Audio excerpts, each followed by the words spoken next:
Hello everyone and welcome back to series What the WT. I'm Jerrold or Jerrold UK, you can call me whatever you like, and I invite you here to watch me ranting about 5 things that kind of annoying or weird or generally out of place, or just basically I just want to point something out to wargaming. And I'm gonna start from number 1 right off the bat. Is the amount of scam I am receiving in this game. From some reason, obviously, that the battle chat, general chat, is no longer there because people mainly use it for for basically expressing their hatreds towards wargaming. Let's put it that way. But recently, this Anabot, let me call it that way, Anabot, is constantly sending me messages. It's some kind of a bot that is clever enough to incorporate my username is right there, and it is just send me probably some kind of invitation for a scam or, well, Jerrold, do you want us to rig battles for you to get you a free marks, etc., which is obviously pathology in this game that wargaming still didn't sort it out. But spam preventing technology is out there for a really long time. This is a basically copy paste message sent by bot that doesn't even bother to change much except of just the last 4 different signs, and this Anna's accounts are still there, look. And it's not only those 5 messages, it's just those 5, the most recent. I received loads, and I'm telling you loads, and I can only presume that the Anna at the beginning is just for simps that probably still play this, well, definitely plays this game, that when they see, oh my god, the woman is sending me a message, they already, get themselves wet, and they're just like replying to it, whatever it says. I don't even know this language, I don't even want to translate it. But come on, wargaming, what the WT? Like, come on, can you do something about it, please? The second thing that I would like to point out is the fact that wargaming is running too many events in the same time. Events that, if you would like to get the rewards from them, will take you quite a lot of time. In my case, I just recently kind of gave up on both of them because I prefer to have meaningful relationships in real life. But for example, this I'd still played some random battles. And by the way, let me just get that out of the way. I just took the bonus 3x multiplayer. And I decided for the last days that I have some time off. Should I be pushing this event and get this thing for free? Because definitely I'm not going to be paying money to wargaming, that's for sure. Not after they've been treating me and other players.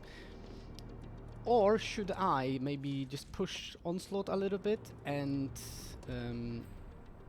get the right to buy for bonds the unique equipment, basically improve compressor and final improvement. I give up on both of them because I just thinking to myself like, this game ain't worth it that much. But why are you doing it that way? We're gaming. Why are you doing it?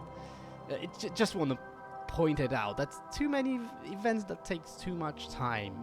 It's kind of, I don't know, it's just dangling there, this carrot, and I decided not to reach for carrot myself. And in the same time, I decided to use Onslaught as a training ground for my crew. So a lot of people recently been hating on me, that's why my rank is so low. Not only that, because the Onslaught worked this way, just like probably rank battles, that you kind of progressing, and then there is a kind of a reset that you're getting like hammered down, or whatever you do, however well you play, you're gonna get hammered down with the losing streaks. But I decided to give up on trying to reach any kind of meaningful reward from here, and I decided I just put some retrained crew from different type of vehicles, and I'm just using the Onslaught for that purpose. I still can get some rewards. Oh yeah, what are they giving me here? Oh yeah, this is I've got a block here for bonds. I might just purchase it right now because why the hell not? Innovative targeting. So innovative targeting purchases. Wargaming, please do not run, in my opinion, my opinion, everyone can have their own, but in my opinion, there's a little bit too many events in the same time.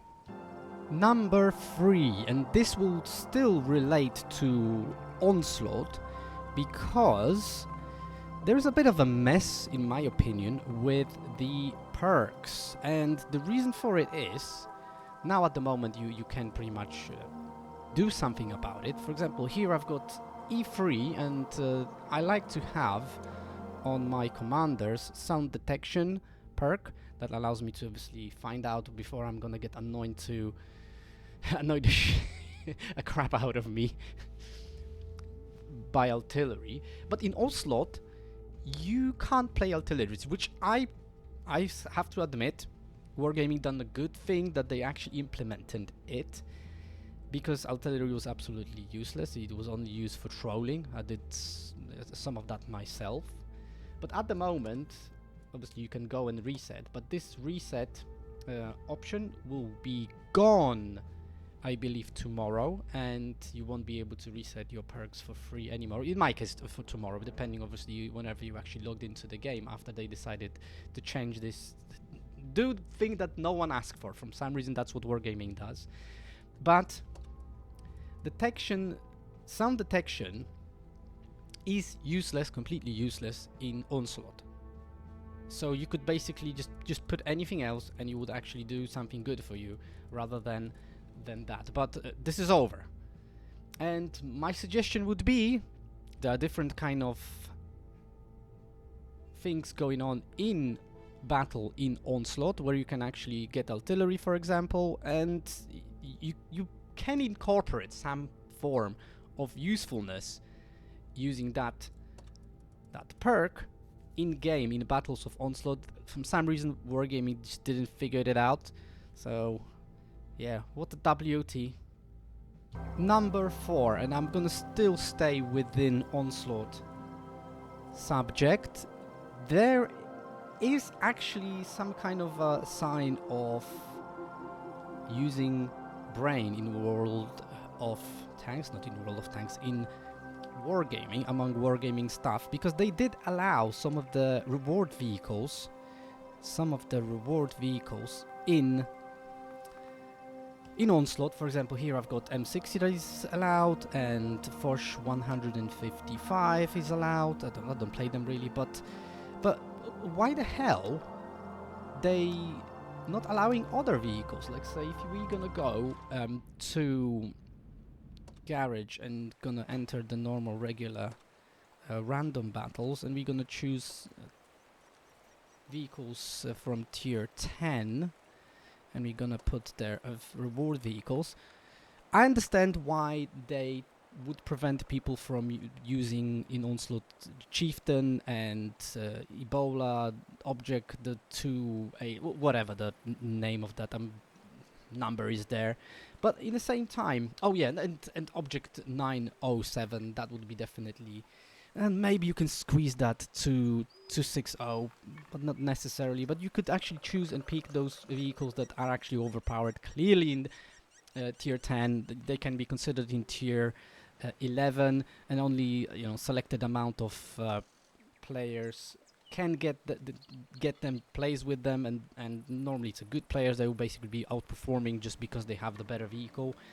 And I'm just thinking to myself, like, why? What, for example, would stop Wargaming from allowing Wickers to be in Wickers free? I'm sorry, be in Onslaught, or for example this Panzer Panzer.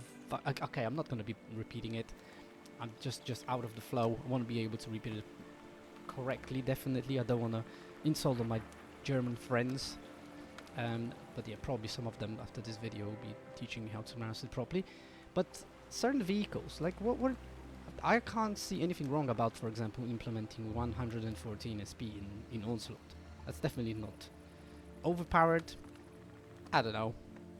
Wargaming, I think basically they are trying to expel those overpowered vehicles without saying that they are actually overpowered, because then it will admit that they've been wrong and they actually running nearly some people will be calling it pay to win, but basically the game is not balanced. They don't want to admit that, so they're saying, well, we're not allowing reward vehicles, but we will allow some.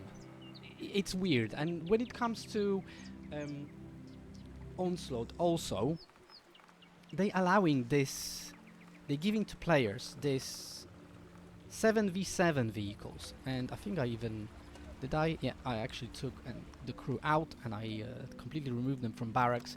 But basically they're giving these vehicles without any equipment, with the crew that don't even have a single perk on them. And for example, this basically vehicles are not good vehicles. Plus, most of the time that who's going to be using them, it will be a players that inexperienced, new players that maybe just purchased their first tier 10, and they are put in a situation where they're gonna be competing against players that have multiple tier 10 tanks and fully maxed out crews and equipment for bonds, well, improved equipment or bounty equipment or experimental equipment.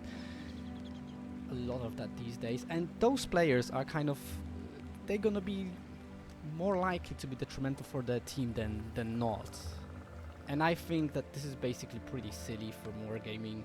At least do something that they did with I think that was Waffenträger. There you go. I think this is the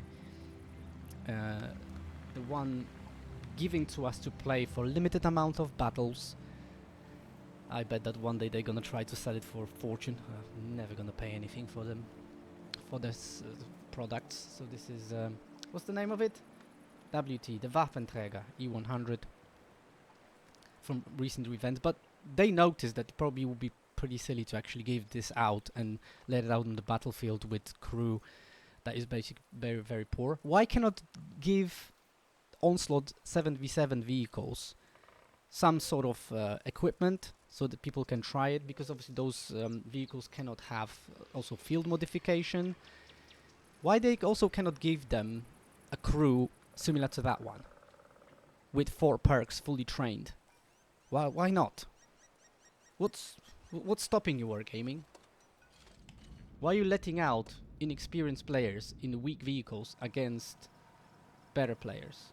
And why are you putting them, because the matchmaking basically putting players from all spectrum, from the lowest to the top, very often, maybe not from the top, sometimes yes from the top, and sometimes you're gonna get that one player who just basically clicked the battle with useless tank, being useless himself for a team, and it's just toxic environment. It's just, then why you wondering why there is a situation that the battle ends in 3 minutes. Silly. What the WoT? So the 5th and final one. Here I'm playing with my friends in platoon in Paris. And here we've got Thunderstroker aiming at, I'm slowing it down because I'm not sure when exactly that's going to happen. Aiming at this AMX here. And he's circling, trying to find out where the enemy is from behind this bush. Oh, it's not happening yet? But let's see. I'm gonna try to probably slow it down just before it's gonna happen, because this shot will show you that something is wrong with the game. There you go. Look at that. So I'm slowing it down to 1/4 speed. He's aiming, and how the hell that bounced. And I did remember that at the time when I was playing there and I was observing what's going on, I'm here in T3485M, I was thinking to myself, how the hell did you not penetrate the turret of that AMX? It's very, very, very weird. And let's check it out how it happened. So I asked my friends to send me over a screenshot from that particular situation, from a battle, whatever it's called is, battle shots. I forgot the name of that modification. But here you clearly see that this shot kind of hit this little knob next to the, or I don't know, little tumor next to the cannon and bounce off into the turret, and you can clearly see that line has disappeared behind the texture, but somehow didn't damage this light tank. Here you have a different angle.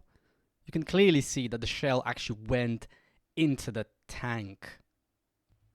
I decided to go to Tanks GG and find out how this is actually possible, and I find out that my friend must have hit this very, very tiny spot that just ricocheted from that little tumor.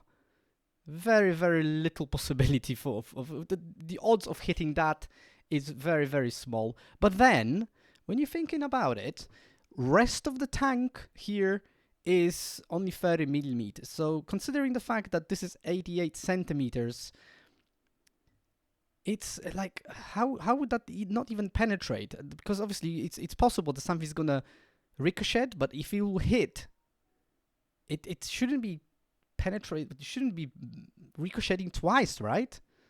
I just find it really, really strange. Very, very strange. So there's something definitely wrong with this game, and that's another example of it. What the WoT?